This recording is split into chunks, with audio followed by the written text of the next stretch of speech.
Hello dear student, welcome to HSV classes. आज हम आपकी फिजिकल केमिस्ट्री की फर्स्ट क्लास लेंगे। बीएससी सेकेंड सेमेस्टर को फिजिकल केमिस्ट्री पढ़ना है।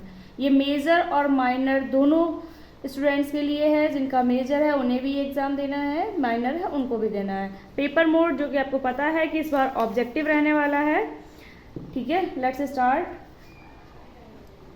यूनिट सेकेंड का हम लोग पढ़ेंगे गैसियस स्टेट। कौन सा पढ़ेंगे? यूनिट सेकेंड का गैसियस स्टेट। ठीक है, तो पहले हम लोग कुछ बेसिक देख लेते हैं कि क्या है। सबसे पहले देखेंगे state of matter. State of matter, matter कितनी स्टेट होती हैं? 3 होती हैं। कितनी स्टेट होती हैं? 3। सॉलिड कौन कौन सी है समझ लेते हैं। Solid, liquid and gases. Solid, liquid and gases, gas भी कहेंगे। ओके, अब इनमें एक हम बेसिक डिफरेंस देख लेते हैं। इनमें बेसिक डिफरेंस क्या है? पहला है, समझिएगा कि सॉलिड का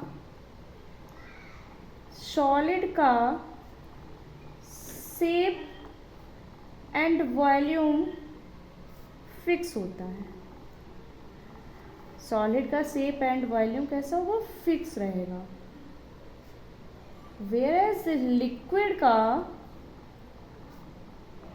वॉल्यूम तो फिक्स रहता है लेकिन शेप फिक्स नहीं होता है। लिक्विड का वॉल्यूम फिक्स होता है, यानी डेफिनेट होता है, बट शेप फिक्स नहीं होता है। शेप फिक्स नहीं होता है। गैस का ना तो इनका वॉल्यूम फिक्स होता है, गैसेस का ना तो वॉल्यूम फिक्स होता है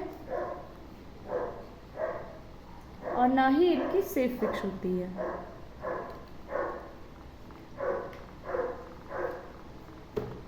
और ना ही इसकी शेप फिक्स होती है। ना ही इसकी शेप फिक्स होती है। पहला क्या डिफरेंस देखा आपने कि सॉलिड का शेप एंड वॉल्यूम फिक्स होगा, लिक्विड का वॉल्यूम फिक्स होता है बट शेप फिक्स नहीं होता। गैस का ना तो वॉल्यूम फिक्स होता है और ना ही इसका शेप फिक्स होता है। ओके, सेकेंड पॉइंट, सॉलिड का इंटरमॉलिक्यूलर फोर्स सबसे ज़्यादा होता है। सॉलिड का इंटरमॉलिक्यूलर फोर्स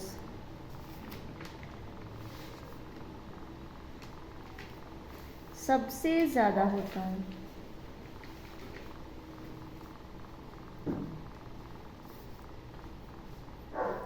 क्योंकि इसमें आपने देखा होगा, इसमें बहुत आयंस जो है क्लोजली पैक्ड रहते हैं। मॉलिक्यूल्स जो होते हैं सॉलिड के वो क्लोजली पैक्ड होते हैं। कैसे होते हैं? क्लोजली पैक्ड होते हैं। ओके, अब इनका लिक्विड का compare than solid, compare than solid, intermolecular force कम होगा और गैसेस का इंटरमॉलिक्यूलर फोर्स सबसे कम होता है। इंटरमॉलिक्यूलर फोर्स सबसे कम होता है, पॉइंट है। अच्छा, इनका इंटरमॉलिक्यूलर फोर्स जब सबसे कम होगा तो इनकी इंटरमॉलिक्यूलर डिस्टेंस सबसे ज़्यादा होगी। सेम एज लिखते हैं, सॉलिड का इंटरमॉलिक्यूलर फोर्स ज़्यादा है तो इनकी इंटरमॉलिक्यूलर डिस्टेंस सबसे कम होगी।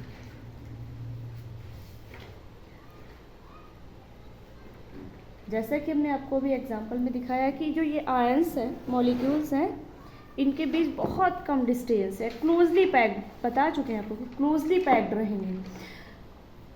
अब लिक्विड का क्या सीन है? लिक्विड का इंटरमॉलिक्यूलर डिस्टेंस सॉलिड से ज़्यादा होगा, सॉलिड से ज़्यादा होगा। कैसे? जैसे वहाँ पर हमने एक एग्जांपल देखा है, यहाँ पर एक कोई वेसल है, इसमें कोई भी लिक्विड है, मान लीजिए कुछ इस तरह से होंगे। ये क्लोजली पैक्ड नहीं होते हैं, ठीक है। गैसेस का क्या होता है, गैसेस का इंटरमोलिकुलर डिस्टेंस, गैस का इंटरमोलिकुलर डिस्टेंस सबसे ज़्यादा होगा, सबसे ज़्यादा होगा। जस्ट लाइक दिस कि यहाँ पे है कोई इलेक्ट्रॉन, यहाँ सॉरी मॉलिक्यूल यहाँ पर है, कोई मॉलिक्यूल यहाँ पर है, लाइक दिस। ओके, ये था एक बेसिक डिफरेंस। फॉर एग्जांपल समझ लेते हैं। एग्जांपल में आप वाटर ले लीजिए, ठीक है। वाटर को जब आइस बनाएंगे तो सॉलिड हो जाएगा, फ्रीज करेंगे जब हम उसे, ओके। लिक्विड में आपका वाटर हो जाएगा, ठीक है। और यहाँ पर वेपर, वाटर वेपर, ओके। जो भाप निकलेगी, भाप निकलेगी, स्टीम होगी, वो क्या होगी, गैस होगी, ओके। अब देख लेते हैं इनका अरेंजिंग ऑर्डर। तो सॉलिड में सबसे कम होगा, लिक्विड में उससे ज़्यादा होगा, गैस में सबसे ज़्यादा होगा इंटरमोलिकुलर डिस्टेंस का, ठीक। अब हम बात करने वाले हैं गैसियस स्टेट की। गैसियस स्टेट क्या है, गैसियस स्टेट, ये तो आप लोग 12th तक पढ़ते आए हैं कि गैसियस स्टेट आपने पढ़ा, ये बेसिक डिफरेंसेस थे जो आप पढ़ रहे थे। अभी हमें पढ़ना है गैस, टाइप ऑफ गैस पढ़ना है। टाइप ऑफ गैस कितने हैं, एक आपका आइडियल हो गया, एक आपका रियल हो गया, ठीक। 2 गैसेस हो गई। जैसा कि सभी को पता है कि आइडियल गैसेस जो है वो ऑल टेम्परेचर एंड प्रेशर पर, सभी टेम्परेचर और प्रेशर पर गैस लॉ को ओबे करती हैं, गैस लॉ को ओबे करती हैं, फॉलो करती हैं, ठीक है। आइडियल गैसेस होंगी वो ऑल टेम्परेचर एंड प्रेशर पर गैस लॉ को फॉलो करेंगी, और ये इमेजिनरी गैसेस होती हैं। कैसी गैसेस होती है, इमेजिनरी गैसेस होती हैं। और अभी तक कोई ऐसी गैस नहीं है, ये कोई भी गैस आइडियल नहीं हो सकती, इमेजिनरी नहीं हो सकती, काल्पनिक नहीं हो सकती। रियल गैसेस क्या है समझिएगा, वे सभी गैसेस जो low temperature and high pressure पर आइडियल गैस की तरह बिहेव करती हैं, ओके, और गैस लॉ को फॉलो करती है, रियल गैसेस कहलाती है। इसका ये अपोजिट है, ये high temperature and low pressure पर आइडियल गैसेस से डेविएशन शो करती हैं। High temperature and low pressure पर आइडियल गैस से डेविएशन शो करती हैं। तो देखिए समझिएगा जरा यहाँ पर, तो वो सभी गैसेस जो low temperature and high pressure पर गैस लॉ को फॉलो करती हैं, वो क्या कहलाएंगी, रियल गैसेस कहलाएंगी। क्या कहलाएंगे, रियल गैसेस। तो ये तो हमने टाइप ऑफ गैस पढ़ा है। अब चूंकि हमें यहाँ पर काइनेटिक थ्योरी ऑफ गैसेस पढ़ना है, kinetic molecular theory of gases, यह थ्योरी जो है हमारी वो कुछ पोस्टुलेट्स पर बेस्ड है। वो पोस्टुलेट्स कौन कौन सी हैं अभी हम आपको दिखाते हैं।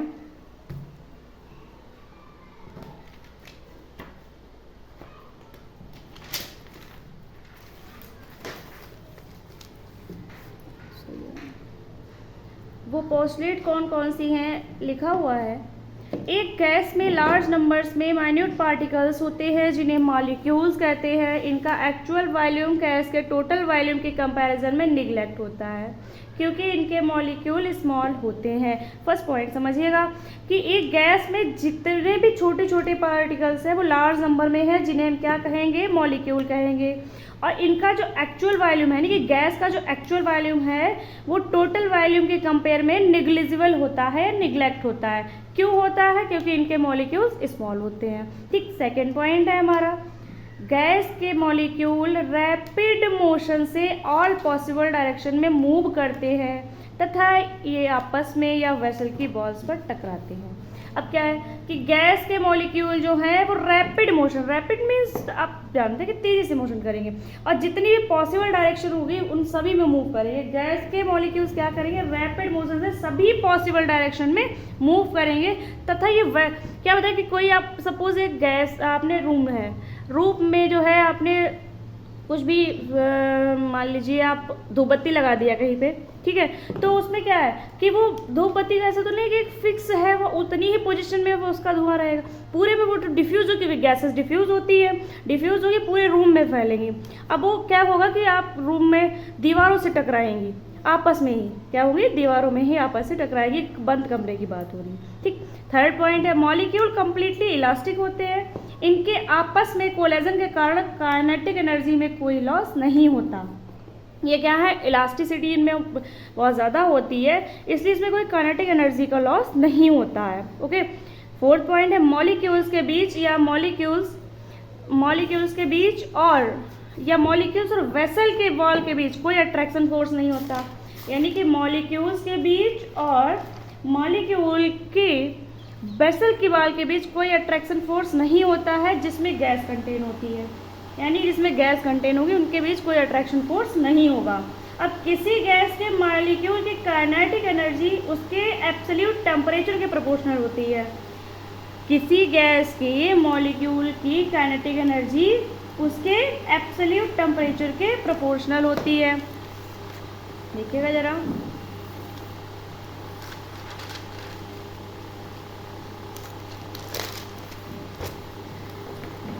तो क्या इक्वेशन होगी हमारी kinetic equation for gases, PV is equal to 2/3 mnv square, PV is equal to 2/3 mnv square.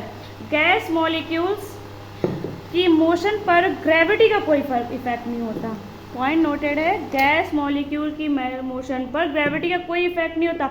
Objective के लिए आपका क्वेश्चन बन सकता है, क्या पूछ सकते हैं कि गैसेस के लिए ग्रेविटी का क्या फर्क पड़ेगा, क्या इफेक्ट आएगा, ठीक है, तो उसमें 4 ऑप्शन दे देंगे, कोई कि हाई हो गई, लो होगी, या लो टेम्परेचर पे होगी, हाई पे, कुछ भी दे सकते हैं टू जेड, तो वहाँ पर आपका इस पर कोई ग्रेविटी का कोई इफेक्ट नहीं रहेगा, याद रखना है। गैसेस में स्टैटिक एनर्जी नहीं होती है बिकॉज मॉलिक्यूल्स के बीच अट्रैक्शन फोर्स नहीं होता है, गैसेस में स्टैटिक एनर्जी नहीं होती है बिकॉज मॉलिक्यूल्स के बीच अट्रैक्शन फोर्स नहीं होता है, ये कम्प्लीटली फ्री होते हैं, ये कम्प्लीटली फ्री है, इसलिए इनके बीच कोई भी अट्रैक्शन फोर्स नहीं होगा। तो ये तो थी आपकी काइनेटिक थ्योरी ऑफ गैसेस। अभी हम बात करेंगे गैस लॉज के भी बारे में, ठीक है, गैस लॉज कौन कौन से हैं आपको पता होगा। हम गैसियस स्टेट में 4 वेरिएबल्स की स्टडी करेंगे, pressure, volume, temperature and number of moles. In 4 variables की स्टडी करेंगे, कोई एक कांस्टेंट रहेगा, 3 वर्किंग में होंगे, 2 वर्किंग में होंगे, 2 कांस्टेंट रहेंगे, ठीक है। अब हम लोग डिस्कस कर लेते हैं गैस लॉज के बारे में, derivation of gas laws, derivation of gas laws.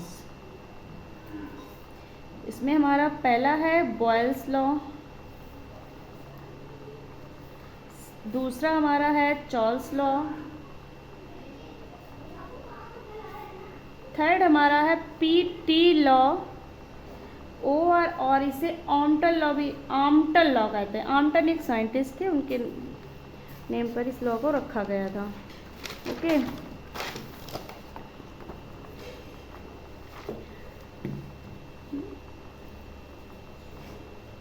आम्टन law, ठीक है। अब फोर्थ हमारा था Avogadro law, Avogadro's law. Fifth था हमारा Graham's diffusion law, Graham's diffusion law. ये 5 लॉ की स्टडी करनी है आपको गैसेस स्टेट के अंदर। कौन कौन से हैं आपको पता है, Boyle's law, Charles law, Amontons law, Avogadro law and Graham's diffusion law. पहले हम स्टडी करेंगे बॉयल्स लॉ के बारे में। किसके लिए पढ़ेंगे, बॉयल्स लॉ। बॉयल्स लॉ को रॉबर्ट बॉयल ने 1660 में दिया था। रॉबर्ट बॉयल का पूरा नाम था रॉबर्ट बॉयल। कब दिया था, 1660 में दिया था।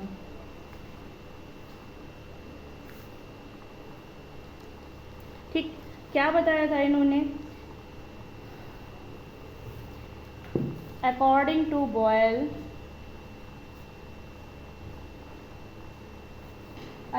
boil at a constant temperature, यानी कि क्या हुआ है, टेम्परेचर यहाँ पर कांस्टेंट है।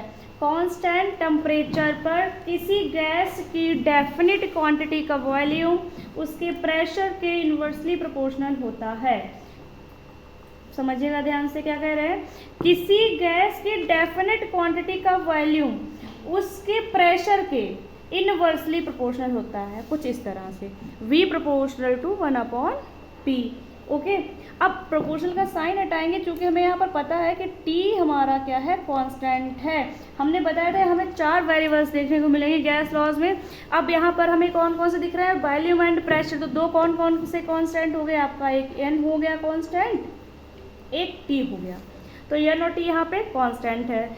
जब T कांस्टेंट है तो क्या होगा, अभी हमने काइनेटिक थ्योरी ऑफ गैसेस में भी जैसा कि पढ़ा है कि कांस्टेंट टेम्परेचर पर काइनेटिक एनर्जी भी कांस्टेंट हो जाती है, ध्यान दीजिएगा।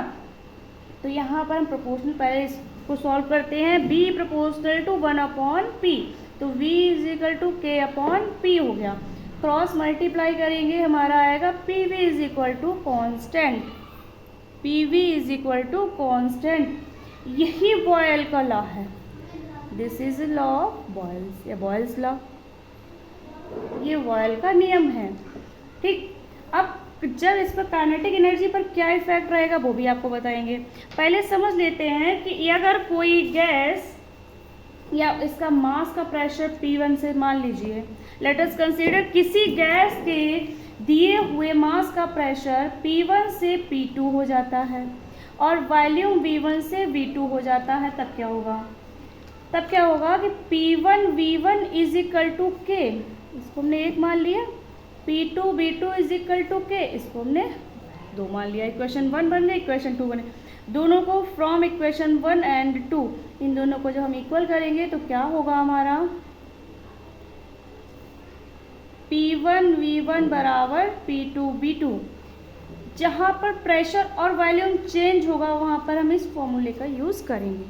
प्रेशर मोर देन 1 है, P1 से P2 हो जा रहा है, V1 से V2 हो जा रहा है, वहाँ पर हमारा formula P1 V1 = P2 V2 work करेगा।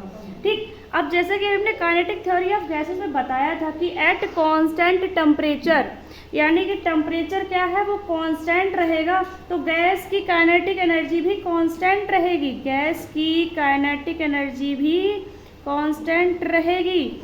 यानी, और जबकि आपको पता है कि T = constant, then PV = constant. ये आपका बॉयल का लॉ था। कल हम लोग आपको अगली क्लास में मिलेंगे चार्ल्स लॉ के साथ। और जिन लोगों ने अभी तक हमारा चैनल सब्सक्राइब नहीं किया है वो हमारे चैनल को सब्सक्राइब कर दें, सेशन को आगे शेयर कर दें। Thank you.